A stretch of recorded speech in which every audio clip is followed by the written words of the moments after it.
বুকের ওপর ভারী অনুভূতি হতেই ঘুম ভেঙে গেল অনলের। দম বন্ধ লাগছে, মনে হচ্ছে ভারী কোনো কিছু বুক চেপে আছে।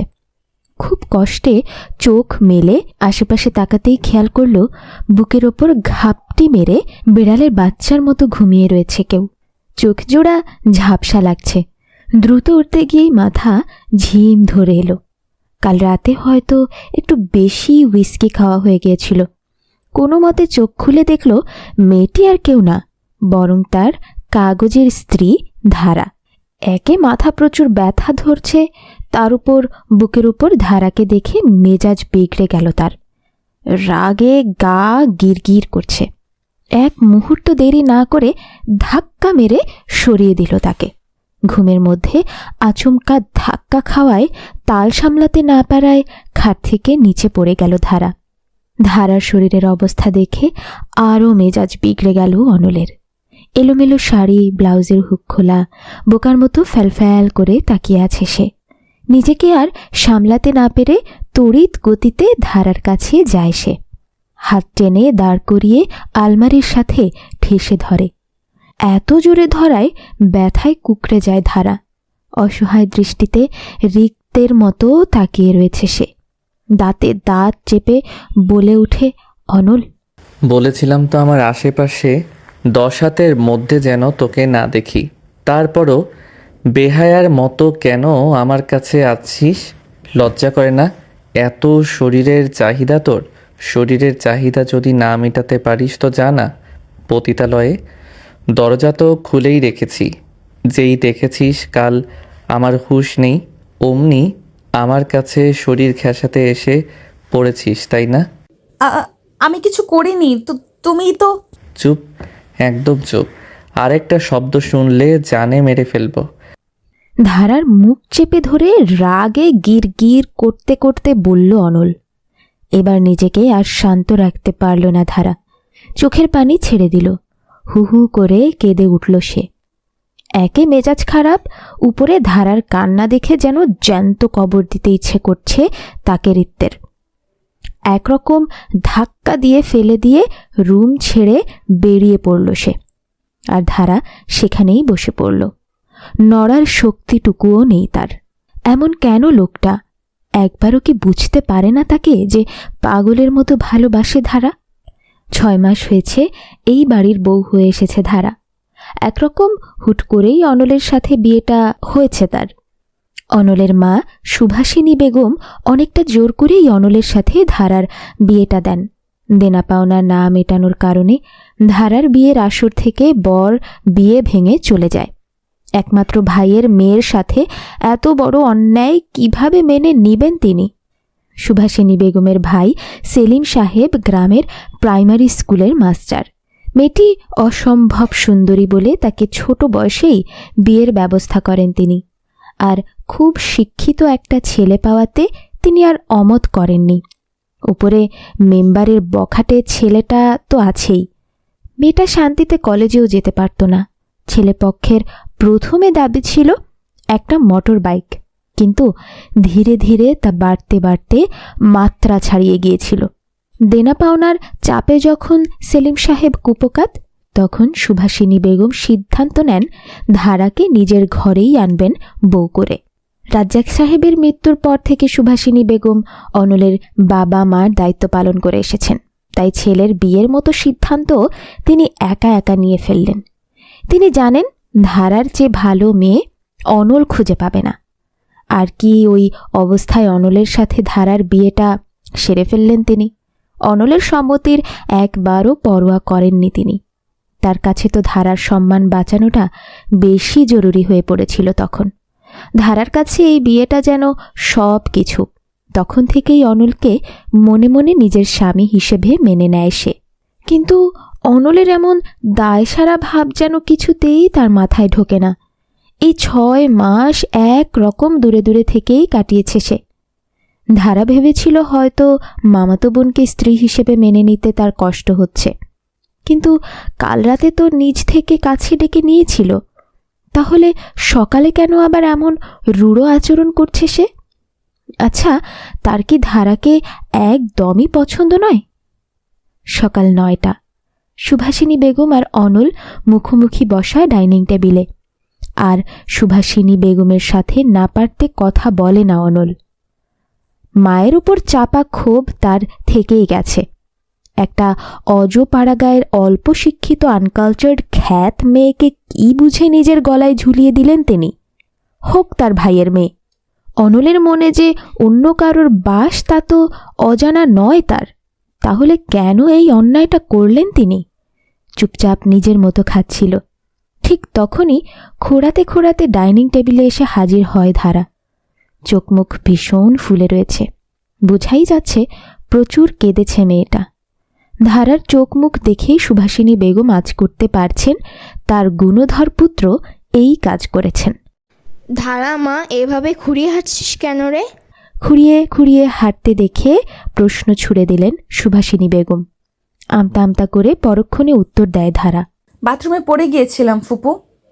ধারার কথা খুব যে তার বিশ্বাস হলো তা কিন্তু নয়, কিন্তু তবুও ধীর গলায় বললেন, দেখে চলবি তো নাকি? অনাল, মেয়েটাকে একটু ডাক্তারের কাছে নিয়ে যাস তো। আমার মিটিং আছে মা। ঘরে বসে ড্রাইভার হিসেবে মানুষকে এখান সেখানে নিয়ে যাওয়ার ঠেকা যায়নি আমার। যদি তোমার ইচ্ছে হয় তুমি নিয়ে যেতে পারো, আসছি। বলেই অনল সেখান থেকে অফিসের জন্য বেরিয়ে পড়ল। পেশায় আর্কিটেক্ট সে, এসব ফালতু মেয়ের জন্য 1 মিনিট সময়ও তার নেই। ধারা কিছুতেই বুঝে পায় না লোকটা তাকে এত ঘৃণা করে কেন। সে যে একদম অশিক্ষিত তাও তো নয়।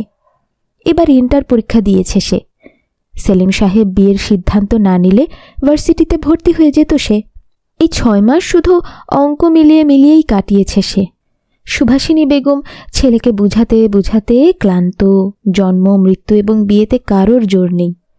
ধারার ভাগ্যে সে এবং তার ভাগ্যে ধারাই রয়েছে, কিন্তু অনলের জিদের কাছে তাকে হার মানতেই হচ্ছে।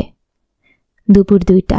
খাওয়া দাওয়া শেষে সুভাষিনী বেগমের রুমে বসে পা টিপে দিচ্ছে ধারা। তার ফুপুর সাথে তার সম্পর্কটা অনেকটা বন্ধুত্বের। এই 6 মাস মায়ের প্রতিরূপ দেখেছে ফুপুর মাঝে। সারাদিন ফুপুর চারপাশেই কাটে তার। এই বাড়িতে মনেই হয় না সে অন্য কোথাও থেকে এসেছে। কিন্তু সমস্যা একটাই, তা হলো অনল। অনলকে বুঝতে পারে না সে। পায়ের ব্যথাটা কি কমেছে? হুট করেই বলে ওঠেন সুভাষিনী বেগম। মুচকি হেসে বলে ধারা, এখন একদমই নেই। তুমি একদম ভেবো না তো ফুপু। অনালকে ফোন দিয়েছিলি? দিয়েছিলাম, ব্যস্ত ব্যস্ত বলছে। থাক না, সত্যিই ব্যস্ত হয়তো। আচ্ছা, তুই খুশি তো? এটা কেন বলছো ফুপু? অনাল তোকে এখনো মেনে নেয়নি, তাই না? আমার কাছে একটা বুদ্ধি আছে, শোন। রাত 9টা। আজ বাড়ি ফিরতে দেরি হয়ে গেছে অনলের।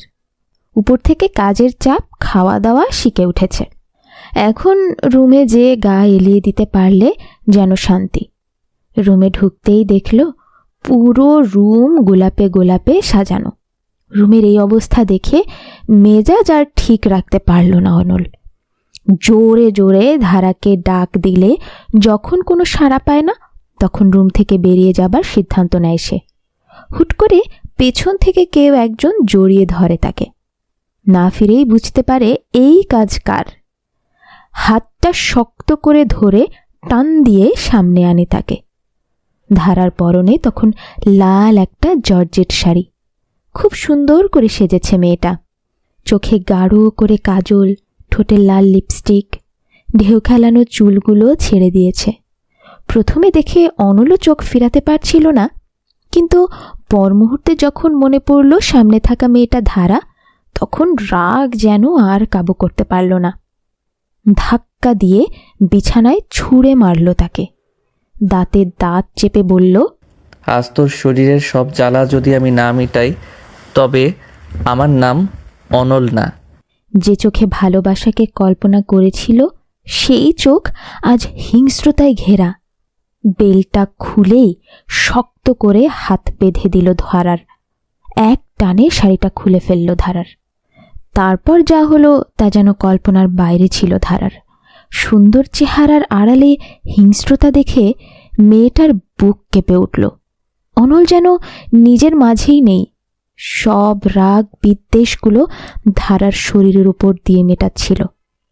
অনলের প্রতি ভালোবাসাগুলো যেন দুমড়ে মুচড়ে যাচ্ছিল, যেমন তার শরীরটা যাচ্ছিল।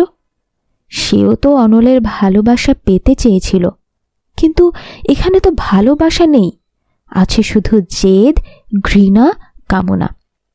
এটাকেই স্বামীর ভালোবাসা বলে? যদি এটাকে স্বামীর ভালোবাসা বলে, চায় না ধারা এমন ভালোবাসা। ফুপু বলেছিল, ধারা মা, স্বামী স্ত্রীর সম্পর্কটা খুবই পবিত্র। অনল তোকে এখনো মেনে নিচ্ছে না ঠিকই, কিন্তু একটা সময় দেখবি ঠিকই মেনে নেবে।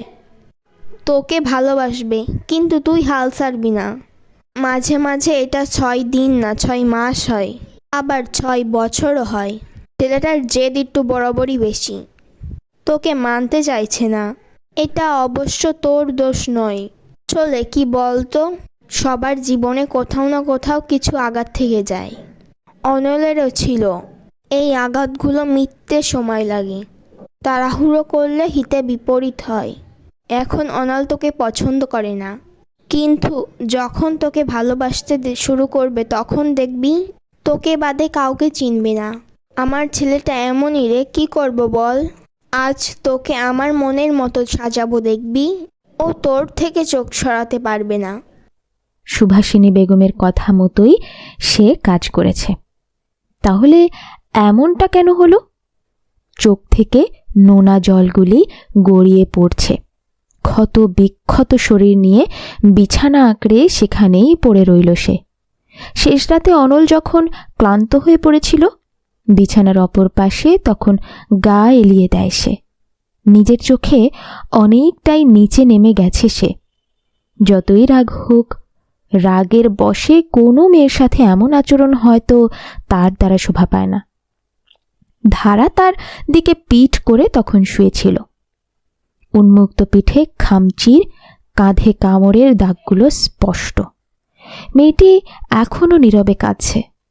একবার চেয়েছিল মেডিসিন লাগিয়ে দেবে, কিন্তু পর মুহূর্তে মনে হলো থাক সে তার মতো, দোষ তো তারই। সে তো এটাই চেয়েছিল, যা চেয়েছে তাই তাকে শতগুণ রূপে ফেরত দেয়া হয়েছে। বেশি মাথা না ঘামিয়ে ঘুমে অতল গভীরে নিজেকে সঁপে দিল অনল। ব্যথার পরিমাণ যখন হালকা সহনীয় হলো, তখন ধারা কোনো মতে বিছানা ত্যাগ করল। ওয়াশরুমে শাওয়ার ছেড়ে বেশ কিছুক্ষণ সেখানে বসেছিল। সময় জ্ঞান হারিয়ে ফেলেছে সে। চোখ ধীরে ধীরে ঝাপসা হয়ে যাচ্ছে। নিজেকে আর যখন ধরে রাখা সম্ভব হলো না, ঠান্ডা পানির স্রোতে নিজেকে এলিয়ে দিল সে। সকাল 9টা। সূর্যের আলোর প্রখরতায় ঘুম ভেঙে গেল অনলের। এত দেরি তার হয় না। আজ এতটা কিভাবে দেরি হলো নিজেই বুঝতে পারছে না। বিছানায় উঠে বসে পাশে তাকাতেই আতকে উঠল সে। বিছানাতে ছোপ ছোপ রক্ত লেগে আছে। নিজের চোখে নিজেকে বড্ড অপরাধী লাগছে। রাগ তাকে এতটা নিচে নামিয়ে আনবে এটা কল্পনা করতেই নিজের প্রতি ঘৃণা তাকে ঝাঁঝরা করে দিচ্ছে। আচ্ছা, মেয়েটা কোথায়? বাচ্চা মেয়ে, কেবল নাকি 19-এ পা দিয়েছে। সংসার, স্বামী, এসব ব্যাপার তার কাছে একটা নতুন শব্দ, যার অন্তরার্থ বোঝার ক্ষমতা তার নেই। কাল রাতে এমনটা না করলে হয়তো ভালোই হতো। নিজের হাত জোড়া দিয়ে মাথা চেপে ধরল অনল। নিজের চোখে নিজেই যে নিচে নেমে গেছে। ধীরে ধীরে ওয়াশরুমের দিকে গেল সে। ওয়াশরুমের দরজা ভেড়ানো পানির আওয়াজ পাচ্ছে। তাড়াতাড়ি দরজা ঠেলে ভেতরে গিয়ে দেখে মেঝেতে ধারার অসার দেহটি পড়ে রয়েছে। কাছে গিয়ে হাত দিয়েই শিউরে উঠল গা। বরফ ঠান্ডা দেহটি কতক্ষণ পানিতে পড়ে রয়েছে হিসেব নেই। শ্বাস চেক করে দেখল এখনো শ্বাস চলছে, কিন্তু অনেক ধীর গতিতে নিঃশ্বাস নিচ্ছে। সময় নষ্ট না করে আর কোলে করে বিছানায় শুইয়ে দিল তাকে। কোনো মতে একটা কাপড় পরিয়ে সুভাষিনী বেগমকে খবর দিতে ছুটল সে। সুভাষিনী বেগম তখন রান্নাঘরে কাজ করছিলেন। সাধারণত 8টার দিকেই ধারা রান্নাঘরে তার কাছে চলে আসে। আজ দেরি হওয়াতে মনে মনে খুশিই হয়েছিলেন, কাল রাতে ছেলের বউ কেউই ঘর থেকে বের হয়নি। ভেবেছেন হয়তো অনল আর ধারার সম্পর্কটা আগাচ্ছে। ঠিক তখন হাঁপাতে হাঁপাতে এসে পৌঁছায় অনল। অনলের চোখ মুখ যেন অন্য কিছু বলছে। কোনো মতে অনল বলে, মা, ধারা। দুপুর 1টা। স্যালাইন লাগানো অবস্থায় গভীর ঘুমে নিমজ্জিত ধারা। ফ্যামিলি ডাক্তার এবং অনলের বান্ধবী অনন্যা মাহমুদ ধারার চেক আপ করছে। বডি টেম্পারেচার প্রচুর কমে গিয়েছিল। বেশ কিছু ইঞ্জেকশন দেবার পর তা ঠিক হয়েছে। তারপর ধুম জ্বর এসেছে, স্যালাইন লাগিয়ে রেখেছে। সব কিছু মিলিয়ে মানসিকভাবে খুব অসুস্থ হয়ে পড়েছে সে। সুভাষিনী বেগম অনন্যাকে জিজ্ঞেস করলে অনন্যা বলে, আন্টি, একটা বাচ্চা মেয়ের সাথে যদি পশুর মতো যদি আচরণ করা হয় তাহলে তো এমনই হওয়ার কথা। ভাগ্য ভালো মেয়েটি বেঁচে আছে। যা অবস্থা ছিল আমি প্রথমে ভেবেছিলাম হসপিটালাইজড করতে হবে। আন্টি, মেয়েটা খুব মেন্টাল ট্রমাতে আছে। যখনই জ্ঞান ফেরে তখনই আমাকে দেখে কেঁপে উঠেছিল। অনলের ওর সামনে না যাওয়াটাই ভালো। আপনি সিনিয়র আছেন, আই থিঙ্ক আপনি ব্যাপারটা বুঝবেন। ভুলটা আমারই, ভুলে গেছিলাম ছেলেটা দিন দিন মানুষরূপী পশুতে পরিণত হচ্ছে। আন্টি, আমার পেশেন্ট আছে, আমি এখন যাব। রুম থেকে বের হতেই দেখে অনল মাথা নিচু করে দাঁড়িয়ে আছে। অনন্যা পাশ কাটিয়ে চলে যেতে নিলেই জিজ্ঞেস করে, ধারা কেমন আছে? বেঁচে আছে। কেন বলতো? এভাবে কেন বলছিস? কিভাবে বলবো অনাল? কড়া গলায় বলে উঠল অনন্যা। দাঁতে দাঁত চেপে বলতে লাগল, মেয়েটার শরীরে যা পজিশন ছিল, একটু উঁচু নিচু হলে তোকে আমি জেলে দিতাম। মেয়েটাকে 6 মাস ধরে দেখে যাচ্ছি। তোকে বিভিন্নভাবে নিজের ভালোবাসার দেখানোর প্রচেষ্টায় ছিল সে। তুই কিভাবে তার ভালোবাসাটাকে এভাবে পায়ে পিষিয়ে দিলি অনল? ছি! মাথা নিচু করে এখনো দাঁড়িয়ে আছে অনল। কথাগুলো তিক্ত হলেও সত্য। মেয়েটি বিভিন্নভাবে নিজের ভালোবাসা তার সামনে প্রকাশ করে এসেছে এই 6 মাস। সেটা রাত জেগে তার বাসায় আসার অপেক্ষা হোক, কিংবা সকালে ঘুম ভাঙার আগে চা নিয়ে হাজির হওয়া। প্রতিদিন তার জিনিসপত্রগুলো গুছিয়ে রাখা হোক, কিংবা তার পছন্দের খাবার রান্না করার চেষ্টায় নিজের হাত পোড়ানো হোক। সবকিছু ঠিক থাকলেও মেয়েটার প্রতি ভালোবাসা তো দূরে থাক, ভালো লাগাটুকুও জন্মায়নি অনলের মনে। 2.5 বছর আগে ঘা যে এখনো শুকায়নি তার। অনন্যা বেশ কিছু কথা শুনিয়ে হাঁটা দিল তার গন্তব্যে। অনলের মন চাচ্ছে একবার ধারার মুখটা দেখতে, কিন্তু সুভাষিনী বেগম ঠায় বসে আছে তার কাছে। সব চিন্তা বাদ দিয়ে রুমে প্রবেশ করল সে।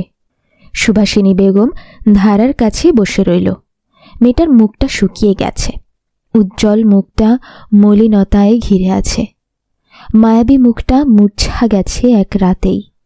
অনল যখন ধারার কাছে এগোতে যায় তখন সুভাষিনী বেগম কড়া গলায় বলে ওঠে, মেয়েটাকে আদমরা বানিয়ে শান্তি হচ্ছে না, নাকি পুরোপুরি শেষ করার আশায় আছিস?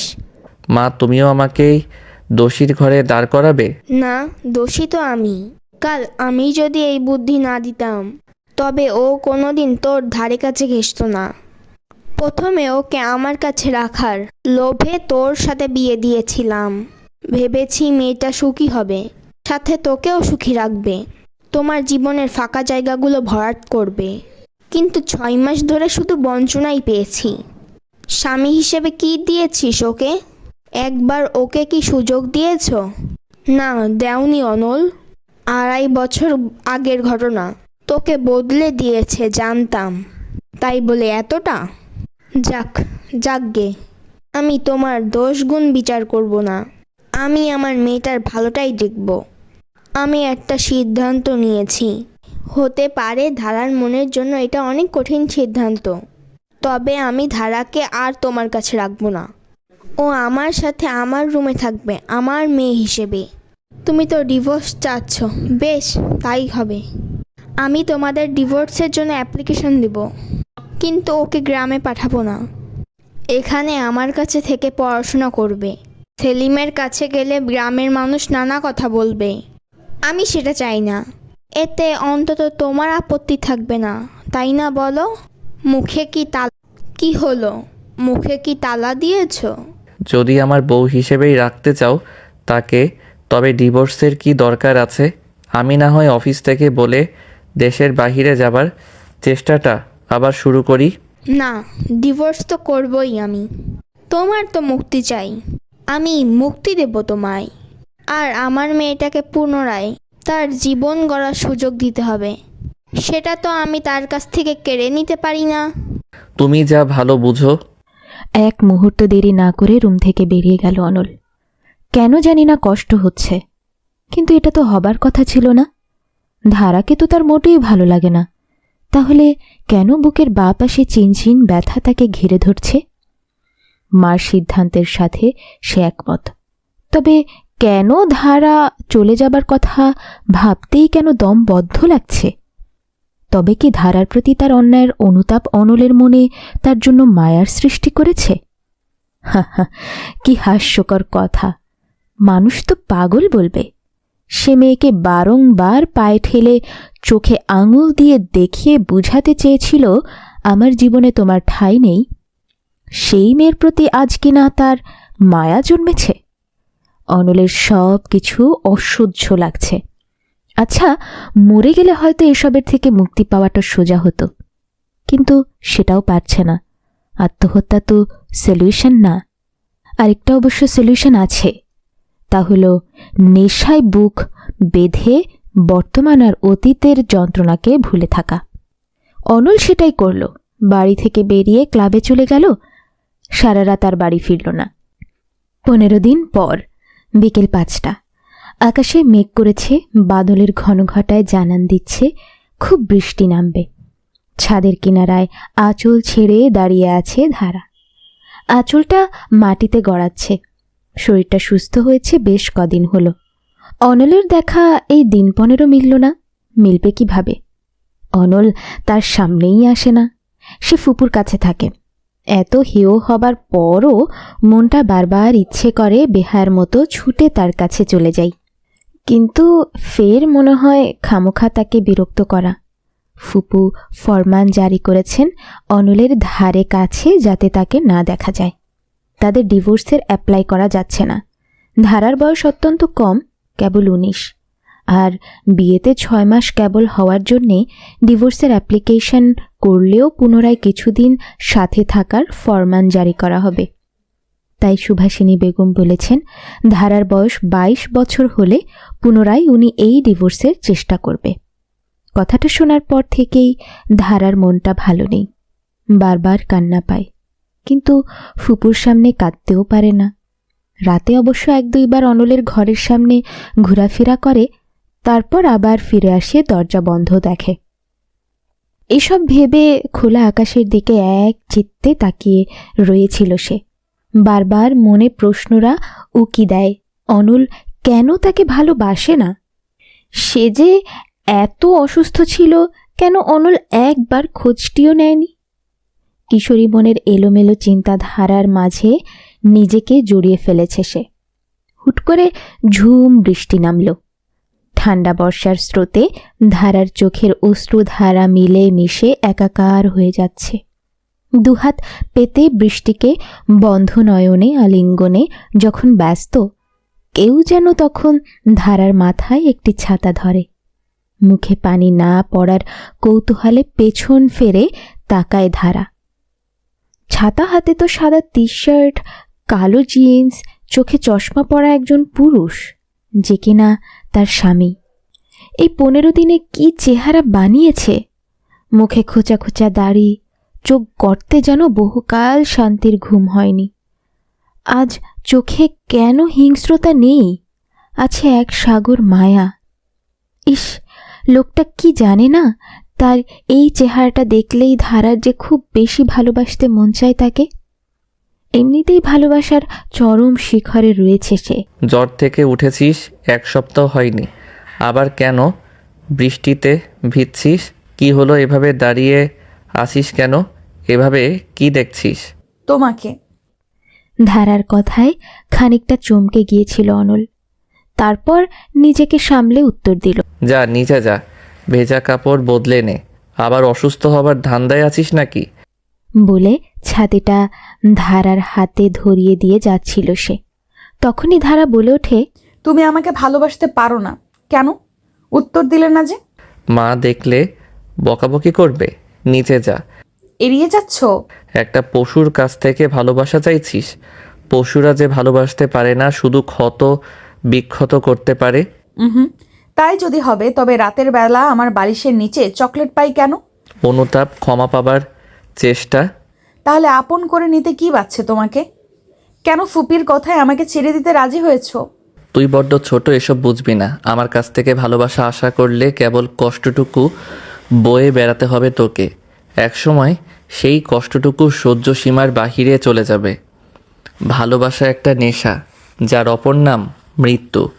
আমি যে ভালোবাসতে পারবো না, ভালোবাসার জন্য মনের দরজা যে তালা লেগে গেছে, তাই এই দাবিটা আমাকে করিস না। আর এখন তোর বয়সই বা কি? আমি চলে গেলে দেখবি কিছুদিনেই সব ভুলে যাবি।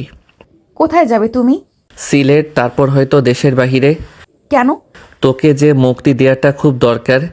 এভাবে কাগজের সম্পর্কটা টেনে কতদিন? আমাকে একটা সুযোগ দেওয়া যায় না? আমি সুযোগ পাবার যোগ্য নই রে।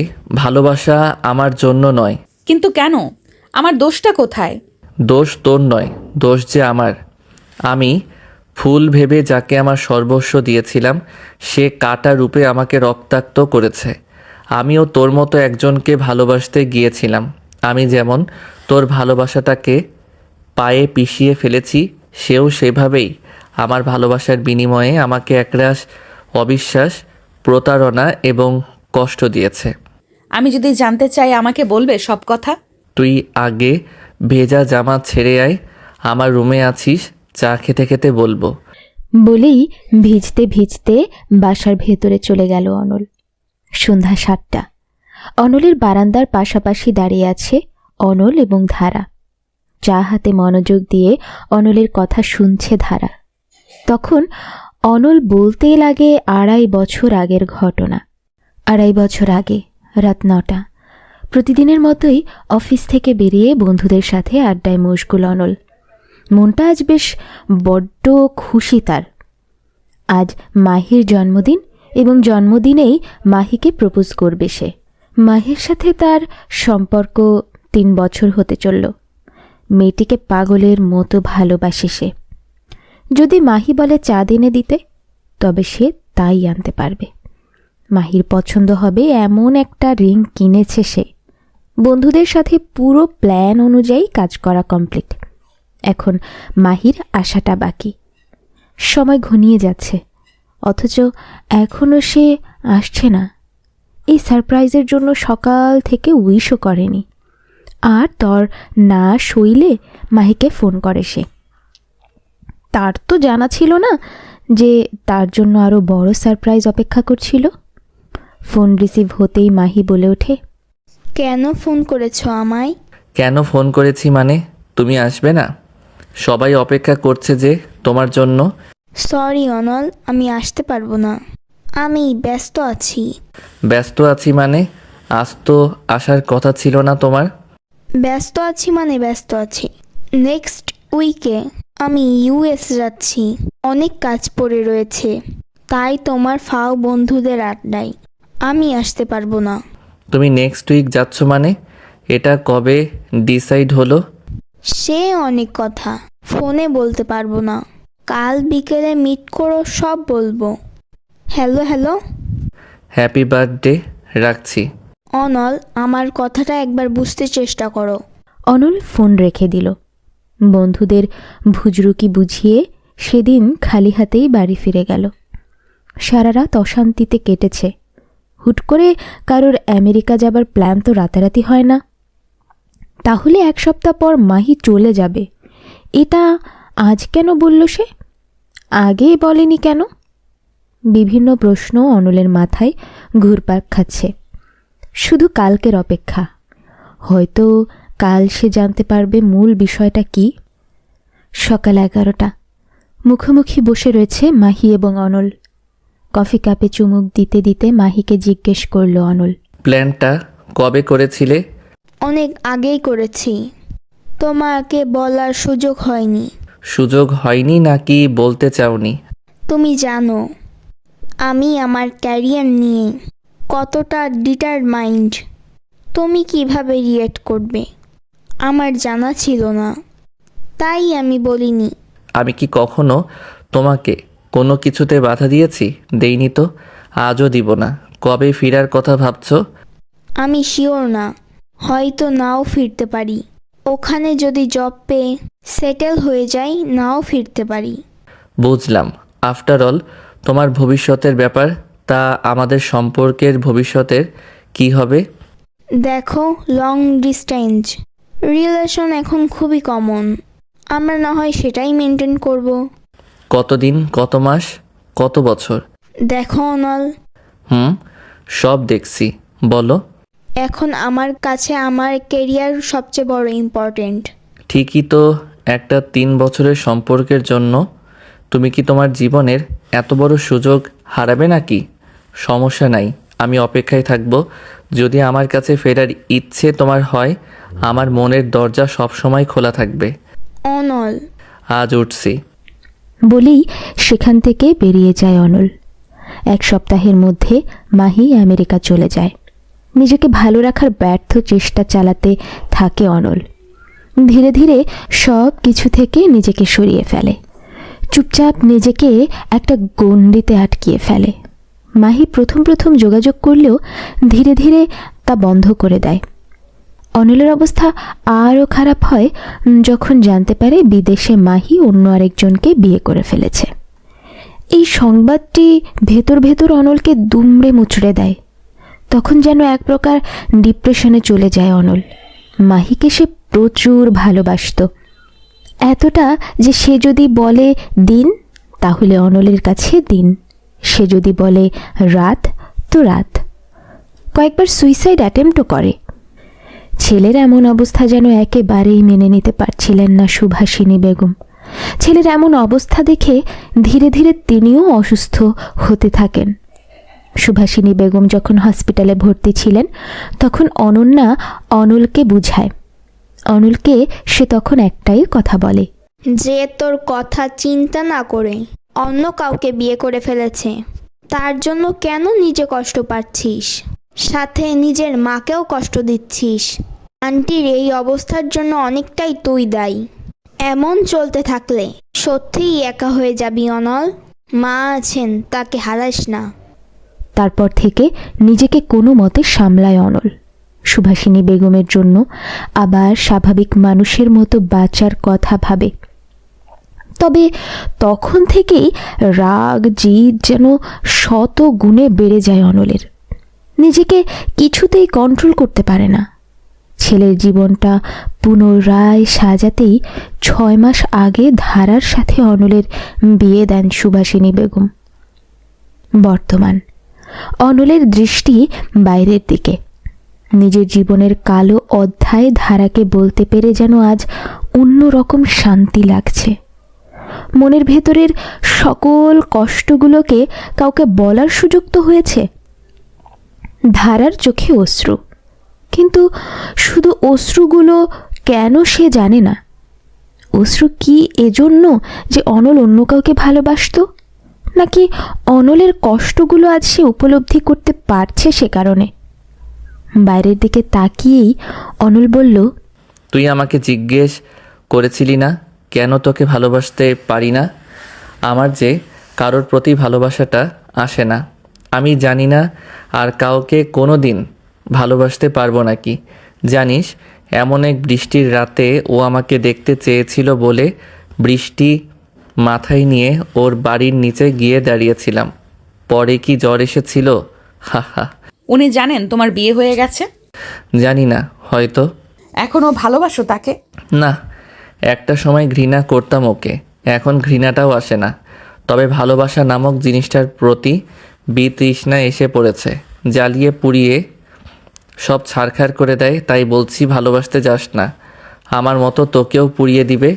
অনলের কথায় মুচকি হেসে ধারা মনে মনে বলে, বড্ড দেরি করে ফেললে তুমি। আমি যে ইতিমধ্যে তোমায় ভালোবাসার আগুনে জ্বলছি, পুড়ছি, জানি সেটার পরিণতি কি।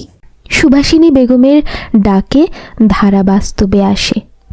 অনলকে কিছু না বলেই রুম থেকে বেরিয়ে যায় সে। অপরদিকে সুভাষিনী বেগম ধারাকে অনলের রুম থেকে বের হতে দেখে বেশ অবাক হন। ভেবেছিলেন সে রাতের পর থেকে মেয়েটা অনলকে ভয় পাবে, তার ধারে কাছে যাবে না। কিন্তু ধারার আচরণের স্বাভাবিকতা দেখে তিনিও অবাক। সেদিন আর ধারাকে কিছুই জিজ্ঞেস করলেন না তিনি। সকাল 9টা।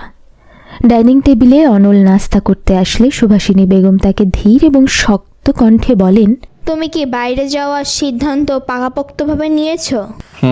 কাজ চলছে। আমি চেষ্টা করছি এই সপ্তাহের ভেতর আমাকে জার্মানি পাঠানো হবে।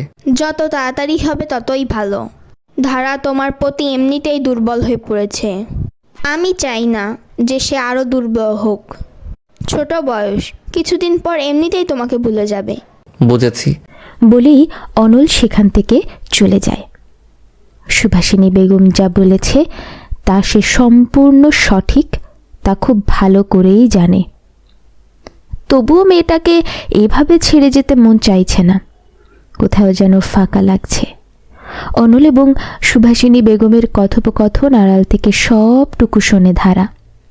সুভাষিনী বেগমের মুখের উপর কথা বলার সাহস তার নেই, তাই চুপচাপ নিজের ভাগ্যের নির্মম পরিহাসটুকু মেনে নেয় সে। দিন 7 পর অনল জার্মানি চলে যায়। সেদিন অনল চলে গিয়েছিল, ধারা পাগলের মতো আচরণ করা শুরু করেছিল। অনলের রুমে যে প্রচুর কেঁদেছে। শেষমেশ অনলের ছেড়ে যাওয়া চিঠিটুকু পায় সে। চিঠিতে লেখা ছিল, ভেবেছিলাম অনেক কিছু লিখব, কিন্তু সব কিছু একত্রে মিলেমিশে একাকার হয়ে গেছে। তালগোল পাকিয়ে গেছে আমার ভাবনাগুলো। আমি চলে যাচ্ছি, জানি না দেখা হবে কি না, কিন্তু তোকে একটা কথা কোনোদিন বলা হয়নি। তুই অনেক ভালো একটা মেয়ে। আমি চাই তুই অনেক সুখী হ।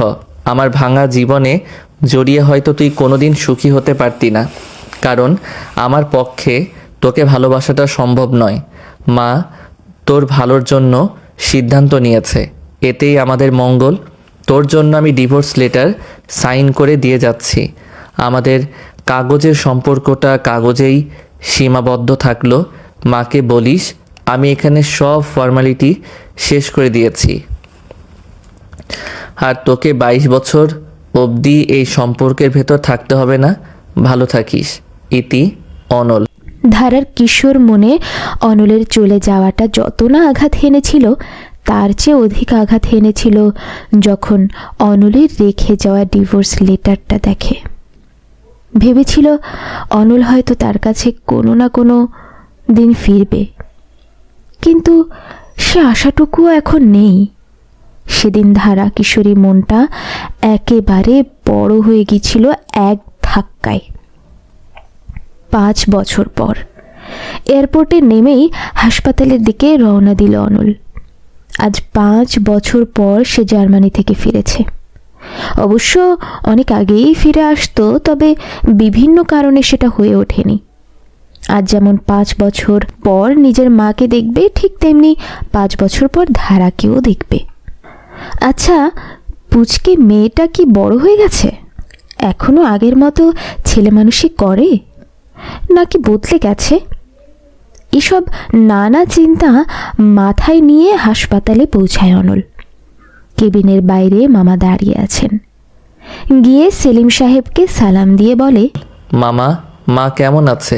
এখন আলহামদুলিল্লাহ ভালোই আছে বাবা। তুমি কি এয়ারপোর্ট থেকে আসলা? জি মামা। মাকে এখন দেখা যাবে? যাও দেখা করে আসো।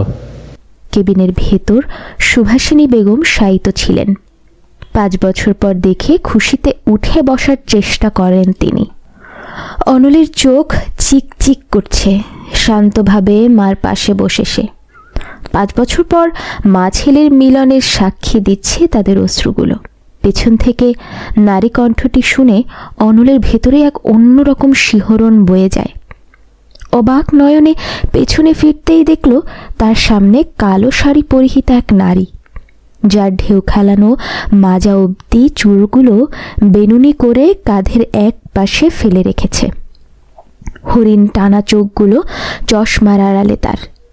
গোলাপের পাপড়ির ন্যায় পাতলা ঠোঁটগুলি সে যে কোনো পুরুষকেই আকর্ষণ করবে। সামনে দাঁড়ানো নারীটি সেই নারী যার কিশোরী মনটাকে একদিন নিজ হাতে গলা টিপে মেরে ফেলেছিল অনল। যে 19 বছরের কিশোরীর চোখে তার জন্য এক সাগর ভালোবাসা দেখতে পেত, আজ সেই নারীর চোখে এক অন্য রকম আকর্ষণ রয়েছে যা অনলকে তলিয়ে দিতে সক্ষম। তার সামনে 19 বছরের ধারা নয়, প্রাপ্তবয়স্ক একজন নারী দাঁড়িয়ে আছে, যার মাঝে এক অজানা রহস্য রয়েছে, এক অজানা গভীরতা। অনলের চোখের পলক পড়ছে না, এক দৃষ্টিতে ধারার দিকে তাকিয়ে আছে সে। ধারাকে দেখে সুভাষিনী বেগম গদগদ গলায় বলে ওঠেন, দেখেছিস, বলছিলাম না আমার ছেলে ঠিক চলে আসবে। তুই তো বিশ্বাসই করিসনি। বুঝলাম, খাট হয়েছে আমার। এবার তো ছেলে এসে পড়েছে। এখন তাড়াতাড়ি সুস্থ হও তো বাপু। আর মেন্টাল স্ট্রেস নিতে পারছি না আমি। তুমি সুস্থ হলে আমি একটু ঝাড়া হাত হয়ে ট্যুর দিব। কোথায় যাবি তুই? বলবো না, সিক্রেট। তোমার রিপোর্ট ভালো এসেছে, তবে অনন্যা আপু বলেছে আরও খাওয়া দাওয়া করতে হবে। অনল ভাই, এবার কিন্তু তুমি ফুপিকে সামলাবে, আমার কোনো কথা শোনে না সে। অনল সূক্ষ্ম দৃষ্টিতে ধারাকে পর্যবেক্ষণ করে যাচ্ছে। মেয়েটা এত স্বাভাবিক কিভাবে? তার কি কিছুই যায় আসছে না? এত বছর পর অনল ফিরে এসেছে এই ব্যাপারটাতে। আর ধারার মুখে ভাই শব্দটা কাটা ঘায়ে নুনের ছিটার মতো কাজ করছে। মার সামনে কিছুই বলতে পারছিল না, তবে ধারার সাথে কথা বলাটা খুবই দরকার। সে কি সত্যি সব কিছু ভুলে গেছে? রাত 9টা। ভিজিটিং আওয়ার শেষ হলে বাসার দিকে রওনা দেয় অনল এবং ধারা। সেলিম সাহেব আগেই চলে গিয়েছেন। এই হাসপাতালে রোগীর সাথে কারোর থাকার পারমিশন নেই, তাই ধারা অনলের সাথেই বাসায় যাবার সিদ্ধান্ত নেয়। অনলও খুব টায়ার্ড, এয়ারপোর্ট থেকে নেমেই হাসপাতালে গিয়েছিল। একই ট্যাক্সিতে বাসার দিকে যাচ্ছে তারা। গাড়ি নিজ গতিতে এগিয়ে যাচ্ছে। ধারার দৃষ্টি বাইরের দিকে। এখনো অবধি একবারও অনলের সাথে কথা বলেনি, একবারও জিজ্ঞেস করেনি কেমন আছে অনল। খুব অস্বস্তি লাগছে অনলের। কেন জানি চাইলেও কথা শুরু করতে পারছে না সে। সত্যিই ধারা অনেক বড় হয়ে গেছে। পাশাপাশি বসে রয়েছে দুজন, কিন্তু তাদের মনের দূরত্বটুকু এত বেশি যে চাইলেও তা কমানো সম্ভব নয়। সারা রাস্তা নিঃশব্দেই তারা বসে থাকে ট্যাক্সিতে, যেন দুজন অপরিচিত মানুষ। বাসায় এসে অনলের রুমের দরজাটা খুলে দেয় ধারা। এতদিন তালাবদ্ধ ছিল রুমটি। সুভাষিনী বেগম অবশ্য প্রতি 2 দিন অন্তর অন্তর রুমটি পরিষ্কার করে রাখতেন। এখন তিনি অসুস্থ হওয়ায় ধারাই সেই কাজটি করে। ধারা যখন চলে যাচ্ছিল তখন অনল প্রশ্ন করে বসে, ভালো আছিস ধারা? অনলের প্রশ্নটি খুব কঠিন কোনো প্রশ্ন নয়, তবুও কেন জানি পা আটকে গেল ধারার। চুপ করে দাঁড়িয়েই ছিল। তখন আবারও অনল বলে ওঠে, বেশ বড় হয়ে গেছিস, এখন আর তোকে পুচকে মেয়ে লাগে না। কি অদ্ভুত না? 5 বছর আগে কত ছোট না ছিলি তুই? 5 বছর পর, 5 বছর 4 মাস 11 দিন, আজ 5 বছর 4 মাস 11 দিন পর তুমি আমাকে দেখছো। বড় তো হতে হতো। তোমার কিছু লাগলে আমাকে জানিও। এড়িয়ে যাচ্ছিস আমাকে? না, এড়িয়ে যাব কেন? তাহলে বললি না যে ভালো আছিস তুই? খারাপ তো থাকার কথা নয় আমার। তুমি তো আমাকে ভালো রাখার জন্যই চলে গিয়েছিলে অনল ভাই, আমাকে ফেলে। শক্ত এবং দৃঢ় কণ্ঠে বলে ওঠে ধারা। আজ অনলের সামনে এ যেন অন্য ধারা দাঁড়ানো, যার চোখে শুধুই ক্ষোভের অগ্নি জল করছে। ধীর গলায় অনল বলে ওঠে, আগে তো কখনো ভাই বলতি না। আগে সম্পর্কটা অন্যরকম ছিল, তাই ভাই বলার প্রশ্নেই উঠতো না। কিন্তু এখন সম্পর্কটা অন্যরকম, আর তুমি আমার থেকে যথেষ্ট বড়, তাই নাম ধরে সম্বোধন করার প্রশ্নেই আসছে না। অনেক জার্নি করে এসেছো, আমি খাবার দিচ্ছি টেবিলে, খেয়ে ঘুমিয়ে পড়ো। কালকে ফুপিকে ডিসচার্জ দিবে, সকাল সকাল উঠতে হবে। তুই কি ডিভোর্স লেটারটা? হ্যাঁ, সাবমিট করা হয়ে গিয়েছিল। আমাদের কাগজের সম্পর্কটা আর নেই অনল ভাই, তুমি ফ্রেশ হয়ে নাও। স্মিত হাসির সাথে কথাগুলো বলে ঘর থেকে বেরিয়ে যায় ধারা। ধারার প্রতিটি কথা অনলের বুকে ছুরির মতো লেগেছে। সত্যিই তো, এখন আর সে অনলের কাগজের স্ত্রী নেই। তাদের মধ্যে এখন আর স্বামী স্ত্রীর কোনো সম্পর্ক নেই। আর ধারার চোখে তার প্রতি কোনো ভালোবাসার ছিটে ফোঁটাও নেই। এটাই তো চেয়েছিল অনল। তবে আজ এতটা কষ্ট লাগছে কেন? বুকটা এত ফাঁকা ফাঁকা কেন লাগছে? ঠিক যেমন মাহি চলে যাবার সময় লেগেছিল। তবে কি সেই 19 বছরের কিশোরী মেয়েটার প্রেমে পড়ে গিয়েছে সে? হয়তো অনেক আগেই পড়েছিল, শুধু অনুভব করতে পারেনি। আর যখন সেই কিশোরী মেয়েটি তার কিশোরী খোলসটি বদলে 24 বছরের নারী রূপে তার সামনে হাজির হয়েছে, তখন সেই সুপ্ত ভালোবাসার প্রতিটি কণা অনল উপলব্ধি করতে পারছে। বুকের বাপাশের চিনচিন ব্যথাটা যেন তীব্র থেকে তীব্রতর হচ্ছে। কিন্তু এবার সে তার ভালোবাসাকে নিজের থেকে দূরে যেতে দেবে না। 5 বছর আগের সব কয়টি ভুল সে শুধরে নেবে। যত কাঠখড় পোড়ানো লাগুক, সে আবার ধারার মনে নিজের জন্য ভালোবাসার সূচনা করবে, করতেই যে হবে। রাত 2টা, নিজ ঘরের বারান্দায় দাঁড়িয়ে রয়েছে ধারা। আঁচলটা নিচে গড়াচ্ছে তার। চুলগুলো বেহায়া বাতাসের সাথে তাল মিলিয়ে উঠছে আকাশে। আজ আবার মেঘ খেলা করছে। তার মনেও আজ 5 বছর পর আজ মেঘ করেছে। লোকটা তার জীবনে ফিরে এসেছে। একটা সময় লোকটাকে পাগলের মতো ভালোবাসত সে, কিন্তু সেই ভালোবাসা তাকে পুড়িয়ে ছারখার করে দিয়েছে। না জানে কত রাত নির্ঘুম কাটিয়েছে সে। ফুপুর থেকে লুকিয়ে লুকিয়ে কাঁদত। দম বন্ধ লাগতো ধারার। মনে হতো এই বুঝি মরে যাবে, কিন্তু পরক্ষণে মনে হতো সে তো ভালোই আছে ধারাকে ছাড়া। তাহলে ধারার এত কষ্ট পাবার কি মানে? আর যখন 5 বছর 4 মাস 11 দিন পর সেই মানুষটাকে আবার চোখের সামনে দেখেছিল, পা যেন আগাতে চাইছিল না ধারার। কোথাও পালিয়ে যেতে পারলে হয়তো এই দম বন্ধ পরিস্থিতি থেকে মুক্তি পেত। মানুষটা ঠিক আগের মতোই রয়েছে, সেই চোখ, সেই চেহারা। শুধু আর এখন সে 28 বছরের যুবক নেই, 33 বছরের একজন পুরুষ। বয়সটা তার চেহারাতে যে খুব বোঝা যাচ্ছে তা নয়, তবে সময়টা সত্যি অনেক বেশি কেটে গেছে। এখন আর তার প্রতি ভালোবাসাগুলো মুক্ত নয়, মনের বদ্ধ কুটিরে তালাবদ্ধ রেখেছে ধারা। আর সেই তালার চাবিটা না জানি কোথায় হারিয়ে গেছে। যেমন তার কিশোরী মনটা হারিয়ে গেছে। দীর্ঘশ্বাস ফেলে রুমের দিকে রওনা হয় সে। সকাল 9টা। সূর্যের প্রখরতা চোখে পড়তেই ঘুম ভেঙে গেল অনলের। চোখ কচলে ঘড়ির দিকে তাকিয়ে লাফিয়ে উঠে পড়ল সে। ফ্রেশ হয়ে ডাইনিং রুমের দিকে আসতেই চোখ আটকে গেল তার। ডাইনিং টেবিল থেকে রান্নাঘরের ভেতরটা স্পষ্ট। রান্নাঘরে তখন শাড়ি কোমরে গুজে ধারা নাস্তা বানাতে ব্যস্ত।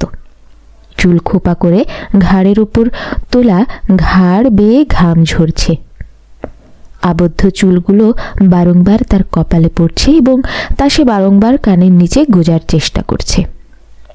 ধারাকে বেশ গিন্নি গিন্নি লাগছে অনলের কাছে। এক অজানা আকর্ষণে মনের অজান্তেই ধারার পেছনে এসে দাঁড়ায় অনল। ধারার খেয়ালই নেই কেউ তাকে এতটা কাছ থেকে পর্যবেক্ষণ করছে।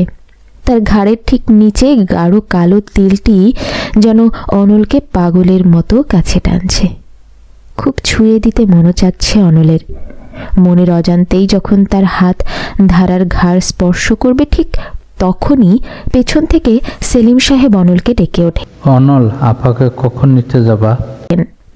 সেলিম সাহেবের হঠাৎ ডেকে ওঠার কারণে অনল অনেকটা অপ্রস্তুত হয়ে পড়ে। হাত সরিয়ে নিয়ে তাড়াতাড়ি উত্তর দেয়, এই তো মামা, তোমার মেয়ে খেতে দিলেই একটু পর বের হব। অনলের কথা শুনতে পেরে ধারা পেছনে ফিরে দেখে তার ঠিক পেছনে অনল দাঁড়িয়ে আছে। প্রথমে খানিকটা চমকে গেলেও নিজেকে স্বাভাবিক রেখে অনলকে জিজ্ঞেস করে, কিছু লাগবে তোমার? পানি নিতে নিতে এসেছিলাম। পানি টেবিলে রাখা আছে, এখানে তো সরাসরি কলস থেকে খেতে হবে। না মানে জগটা খেয়াল করিনি। ঠিক মাঝ বরাবরই তো রাখা। তোর ইন্টারোগেশন শেষ হলে খেতে দে, ক্ষুধা লেগেছে। বলেই কোনো রকমে সেখান থেকে কেটে পড়ে অনল। ধারা আর কথা বাড়ায়নি। কথায় কথা বাড়বে, সেলিম সাহেবের সামনে শুধু সকালবেলা সিন ক্রিয়েট করার মানেই হয় না। খাওয়া দাওয়া শেষে তারা বেরিয়ে পড়ে হাসপাতালের উদ্দেশ্যে। ধারা একেবারে রেডি হয়ে এসেছে। হাসপাতাল থেকে সরাসরি স্কুলে চলে যাবে সে। ধারা এখন একটি স্কুলে ইংলিশ টিচার হিসেবে কার্যরত রয়েছে। বাচ্চাদের পড়াতে বেশ ভালো লাগে তার। গ্র্যাজুয়েশনের পরপর এই চাকরিটা শুরু করে সে। সুভাষিনী বেগম অসুস্থ থাকায় এতদিন যেতে পারেনি। আজ যেহেতু উনি বাসায় চলে আসছেন, তাই আবার জয়েন করছে কাজে ধারা। সকাল 11টা। হাসপাতালের কেবিনে গোছগাছ করে নিচ্ছে ধারা। একটু পর সুভাষিনী বেগমকে নিয়ে চলে যাবে বাসায়। আজ সুভাষিনী বেগমের মন খুবই ভালো। এতদিন পর বাসায় ফিরবেন তিনি। হসপিটালের খাবার নিয়মনীতির মধ্যে বেশ বিরক্ত হয়ে পড়েছিলেন তিনি। অনল নার্সের কাছ থেকে আপডেট নিচ্ছিল। তখন ধারার সুভাষিনী বেগমকে বলা কথাটা তার কানে আসে। ফুপু, আমি ব্যাগ গুছিয়ে দিয়েছি। বাবা ফর্মালিটিগুলো মিটিয়ে আসলে তোমরা বাড়ি চলে যাও। আমি তাহলে আসছি। কোথায় যাচ্ছিস তুই? সে নার্সের সাথে কথা বলার ফাঁকে ধারার কাছে প্রশ্নটি ছুড়ে দেয় অনল। যে মানুষটার বিগত বছরগুলোতে ধারা কি করেছে তাতে মাথা ব্যথা ছিল না। আজ হুট করেই তার প্রতি এত কেয়ার দেখে বেশ অবাক হয় ধারা। নিজের কৌতূহল নিজের মধ্যে রেখে খুব স্বাভাবিকভাবেই উত্তর দেয়, কোথায় আবার? স্কুলে যাব। স্কুলে কি করতে? কি অদ্ভুত, পড়তে নিশ্চয়ই যাব না। আমি কাজ করি সেখানে। হ্যাঁ অনল, তোকে বলা হয়নি আমাদের ধারা একটা ভালো স্কুলে শিক্ষকতা করে, খুব ভালো পড়ায়ও। ও তাহলে ওয়েট কর, আমি মাকে বাসায় রেখে তোকে ড্রপ করে আসবো নে। তার কোনো দরকার নেই, আমি একা একা যাওয়া আসা করতে পারি। Don't worry. আসবি কখন? ছুটি হলে সাধারণত 6টা বেজে যায়। অ্যাড্রেস মেসেজ করে দিস, আমি নিতে যাব নে। আরে আজীব তো, আমি একা একা যাতায়াত করতে পারি। বাচ্চা মেয়ে না আমি, এতদিন একা একাই আসা যাওয়া করেছি। এত বেশি বকিস কেন? যা বলছি তাই করবে। আমি যাব, ব্যাস যাব। ছুটি হলে মেসেজ করে দিবি। রাগে কটমট করতে করতে কথাগুলো অনল বলল। আসার পর থেকে সব কিছুতে মেয়েটা এত বাড়াবাড়ি করছে যা তার ভালো লাগছে না। একরত্তি মেয়ের এত তেজ দেখে খুব রাগ লাগছে অনলের। এদিকে অনলের ওভার কেয়ারিং নেচার যেন মাথার উপর দিয়ে যাচ্ছে ধারার। বিয়ের পর থেকে অনলের একরকম গা ছাড়া স্বভাব ছিল ধারার প্রতি, কিন্তু হুট করেই ধারার প্রতি কেয়ারগুলো যেন একেবারেই নিতে পারছে না ধারা। ফুপুর সামনে কথা না বাড়ানো শ্রেয় মনে হয়েছে তার। বলেই গটগট করে বেরিয়ে গেল সে সেখান থেকে। ধারা যাওয়ার পর সুভাষিনী বেগম অনলের হাত টেনে ধরে বসার ইশারা করে তার পাশে। অনল বসলে কোমল স্বরে বলে, মেয়েটা অনেক বদলে গেছে রে। সেই ছোট ধারা আর নেই, জেদ বেড়ে গেছে 4-5 গুণ। গতবার কিছু ভুল সিদ্ধান্তের জন্য তোদের জীবনের এতগুলো বছর আমি নষ্ট করে দিয়েছি। ক্ষমা করতে পেরেছিস তো বাবা? কি বলছো মা? দোষ তো তোমার ছিল না, আমার ছিল। মরিচিকার পেছনে ছুটতে ছুটতে বাস্তব জ্ঞানটাও হারিয়ে ফেলেছিলাম। তবে এবার আর সেই ভুল করছি না মা। তাতে যদি আমাদের কাঠখড় পুরাতে হয় আমি রাজি। এবার আর তোমার বৌমাকে কোনো কষ্ট পেতে দিব না আমি। সব কি আমাদের ইচ্ছা মতো হয় অনল? একটা সময় ধারা তোকে পাওয়ার জন্য পাগল ছিল, সর্বোচ্চ দিয়ে তোকে ভালোবাসতো। কিন্তু এখন অনেক কিছু বদলে গেছে বাবা। আর সবচেয়ে বড় কথা, তোদের ডিভোর্স লেটারটা কোর্টে সাবমিট হয়ে গেছে। হ্যাঁ, তুই দেশে না থাকার কারণে জাজমেন্ট এখনো পেন্ডিং আছে। তাতে কি খুব কিছু যায় আসবে? জাজমেন্ট দেয়নি। অবাক নয়নে প্রশ্নটি করে অনল। তখন সুভাষিনী বেগম উত্তর দেন, না, তুই তো জার্মানি ছিলি। কোর্টের হাজির না দিলে তো এটার আইনগত কোনো ফলাফল কোর্টে দিতে পারবে না। এক প্রকার জেদের বশেই আমি ডিভোর্স লেটার সাবমিট করছিলাম। তারপর কেন জানি খুব খারাপ লাগছিল, মনে হচ্ছিল এটা ভুল। তোরা স্বামী স্ত্রী সম্পর্ক গড়তে বছর লেগে যায়, কিন্তু একটা কালির খোঁচায় মুহূর্তে সেটা ভেঙে যেতে পারে। এই জন্য এই 5 বছরে 7 বার তোদের হাজিরার ডেট পড়েছিল। আমি তোকে জানাইনি, এটা ভেবেই যে ভেঙে ফেললে তো ভেঙেই যাবে, তখন লাগ চাইলেও জোড়ানো লাগানো যাবে না। আর তোরা অলরেডি আলাদা ছিলি, তাতেই মেয়েটা এতটা কষ্ট ভোগ করেছিল। আর যদি একবার ডিভোর্স হয়ে যায় তাহলে সেটার মাসুল এই মেয়েটা সারা জীবন দিবে। আমি চাইছিলাম তুই ওর গুরুত্বটা বুঝবি, তাই তোর থেকে আলাদা করেছি। আমার ইচ্ছে কোনো দিন তোদের সারা জীবনের জন্য আলাদা করা ছিল না, তাই তোর নানা ইস্যু দেখিয়ে ডিভোর্সটা পিছাচ্ছিলাম। কিন্তু তুই ডিভোর্স লেটার সাইন করে দিয়ে চলে গেলি, তাই জেদের বশে আমিও সাবমিট করে দিয়েছিলাম। তাহলে আর কোনো ইস্যুই নেই মা? সবচেয়ে বড় ইস্যু ধারা, ওর মধ্যে আমি যে পরিবর্তন দেখেছি সেটাই সবচেয়ে বড় ইস্যু। তোর প্রতি ওর অভিমানগুলো কিন্তু অনেক গভীর, ওর ঘা কিন্তু অনেক তাজা। তোর অন্যায়গুলোও কি আদেও ক্ষমা করতে পারবে? এত বছরের জমানো কষ্টগুলো, যেগুলো না জানা রাতের সমষ্টি, সেগুলোর ভার কি তুই নিতে পারবি? পারবি ওর মনের ভিতরে তোর জায়গা করে নিতে? কারণ সেটা না হলে কিন্তু ও চাইলেই আবার অ্যাপ্লিকেশন করে কোর্টে তোদের ফাইলটা তুলতে পারে। তখন তুই হাজিরা দিতে বাধ্য হবি, আর তখন কিন্তু আমাদের হাতে কিছুই থাকবে না। মা, আমার যে পারতেই হবে। তোমার ছেলেটা যে আবার ভালোবাসতে শিখেছে, তার তালাবদ্ধ অনুভূতিগুলো যে ডানা মিলতে চাচ্ছে, আমার মনের বদ্ধ কুঠিরে ধীর পায়ে এসে মেয়েটা এত জোরে আলোড়ন সৃষ্টি করেছে যে এখন আমি আমার মনের বদ্ধ কুঠির খুলতে বাধ্য হয়েছি। এবার যদি ওকে হারিয়ে ফেলি, বাঁচার আশা হারিয়ে ফেলবো। অনলের গলা ধরে এসেছে। সুভাষিনী বেগম কাঁদছেন। এটা যে খুশির কান্না। অবশেষে তার পাগল ছেলেটার একটা গতি হয়েছে। এইবার হয়তো ধারার এত বছরের কষ্টের অবসান হবে। বিকাল 5:30। ধারার স্কুলের সামনে দাঁড়িয়ে আছে অনল। উদ্দেশ্য, ধারাকে আজ একাকিত্ব সময় কাটাবে সে। সে বিয়ের পর থেকে কোনো দিন ধারাকে নিয়ে এক মুহূর্তের জন্য ঘুরতে যাওয়া হয়নি। আজ সেই সবগুলো কাজ করবে যা আগে কখনোই করেনি সে। কিন্তু যার জন্য এত প্ল্যান তারই খবর নেই। গাড়ির গায়ে হেলান দিয়ে দাঁড়িয়ে রয়েছে অনল। হঠাৎ খেয়াল করল মেইন গেট থেকে ধারা বের হচ্ছে, কিন্তু পর মুহূর্তে এমন কিছু দেখল যা দেখার জন্য একেবারেই প্রস্তুত ছিল না অনল। ধারা তখন একটি ছেলের সাথে হেসে হেসে কথা বলতে বলতে বের হচ্ছিল। ছেলেটি ধারার সমবয়সী হবে, 25-26 বছর বয়স। শ্যামবর্ণের ছেলেটি ধারার সাথে দিব্যি হেসে হেসে কথা বলছে। ধারা এত হাসছে মনে হচ্ছে বিশ্বের সব থেকে বড় কমেডিয়ান তার সামনে দাঁড়ানো।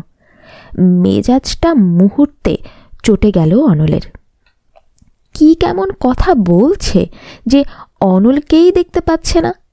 অপরদিকে ধারা ক্লাস শেষে বের হতেই দিগন্তের সাথে দেখা। দিগন্ত ছেলেটা ধারার ভার্সিটির সিনিয়র। একই সাথে স্কুলে চাকরি করে তারা। যেমন দেখতে সুন্দর তেমন মার্জিত ব্যবহার। আর ছেলেটার সব থেকে ভালো যে স্বভাবটা ধারার কাছে মনে হয় তা হলো তার মন ভালো করার পদ্ধতি। লেম লেম জোক মেরে সব সময় ধারাকে হাসানোর ব্যর্থ চেষ্টা করতে থাকে। আর ধারার মন তো তখন ভালো হতে বাধ্য। দিগন্ত তার সিনিয়র কলিগের সাথে সাথে একজন খুব ভালো বন্ধু, যে কিনা বিগত 4 বছর ধরে তার সাথে আছে। দিগন্তের সাথে দেখা হতেই অটোমেটিক মুখে হাসি ফুটে উঠল ধারার ঠোঁটে।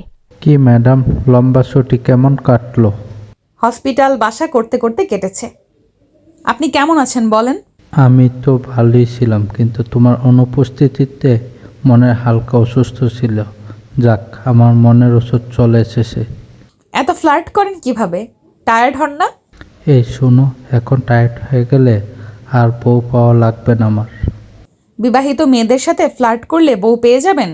আজিব, দেখো আমি তোমার সাথে ফ্লার্ট করি, তুমি ইরিটেট হও। আমার থেকে সাড়া পাওয়ার একটাই উপায়, আমাকে বউ খুঁজে দেওয়া। সো তুমি ইরিটেট হলেও আমাকে বাধ্য হয়ে মেয়ে খুঁজে দিবে, যাতে আমি আর তোমার সাথে ফ্লার্ট না করি। কি বুদ্ধি! I am shocked. ধারা যখন দিগন্তের সাথে কথা বলতে ব্যস্ত তখনই তার পাশে এসে দাঁড়ায় অনল। খুব স্বাভাবিকভাবেই ধারাকে জিজ্ঞেস করে, আজ কি এখানে থাকার প্ল্যান করে রেখেছিস? হঠাৎ অনলের কণ্ঠস্বর শুনে বেশ খানিকটা চমকে ওঠে ধারা। পেছনে ফিরে অনলকে অগ্নিদৃষ্টি নিক্ষেপ করতে দেখে অবাকও হয় সে। একে অনল ঠিক সময় মতো এসে হাজির হয়েছে, উপরে রাগী দৃষ্টিতে ধারার দিকে তাকিয়ে আছে, যেন মহাপাপ কিছু একটা ধারা করে ফেলেছে। নিজেকে স্বাভাবিক রেখেই দিগন্তের দিকে তাকিয়ে ধারা বলল, দিগন্ত ভাই, আমি আসি আজকে। সে ঠিক আছে, কিন্তু উনি? আমার ফুফাতো ভাই, ওনার নাম অনল। অনল ভাই, ইনি আমার কলিগ দিগন্ত ভাই। হ্যালো। দিগন্ত হাত বাড়িয়ে দিলে নিজের রাগ কোনো মতে কন্ট্রোল করে হ্যান্ডশেক করে অনল। রাগে গা রি রি করছে, কিন্তু ধারাকে এখন কিছু বলতে পারছে না। ধারার রাগ ভাঙাতে চায় সে, রাগ দেখালে হিতে বিপরীত হবে, তাই কিছু বলল না অনল। হ্যান্ডশেক করেই ধারাকে বলল, 5 মিনিটের মধ্যে গাড়িতে আয়, মা ওয়েট করছে কখন থেকে। আচ্ছা চল, আসি দিগন্ত ভাই। দিগন্তের কাছ থেকে বিদায় নিয়ে গাড়িতে উঠল ধারা। গাড়িতে উঠতে না উঠতেই অনল দাঁতে দাঁত চেপে বলল, আমি তোর কোন জন্মের ভাই লাগি রে? মানে আবার কি? কালকে থেকে দেখছি ভাই ভাই করে মাথা খারাপ করে দিচ্ছিস, আর একবার যদি ভাই বলিস তো দেখিস। অনল ভাই, একটা কথা মাথায় ঢুকিয়ে রাখো, আমাদের মধ্যে এখন শুধু ফুপাতো মামাতো ভাই বোনের সম্পর্কটাই আছে। এছাড়া আর কিছু এক্সপেক্ট করতে যেও না। যেহেতু চলে এসেছো, আমি চাই আমাদের ডিভোর্সটা এবার পাকাপোক্তভাবে হয়ে যাক। মানেটা স্পষ্ট। সেবার তুমি আমাকে মুক্তি দিতে চেয়েছিলে, এবার আমি মুক্তি দিতে চাচ্ছি। আমি মুক্তি চাচ্ছি।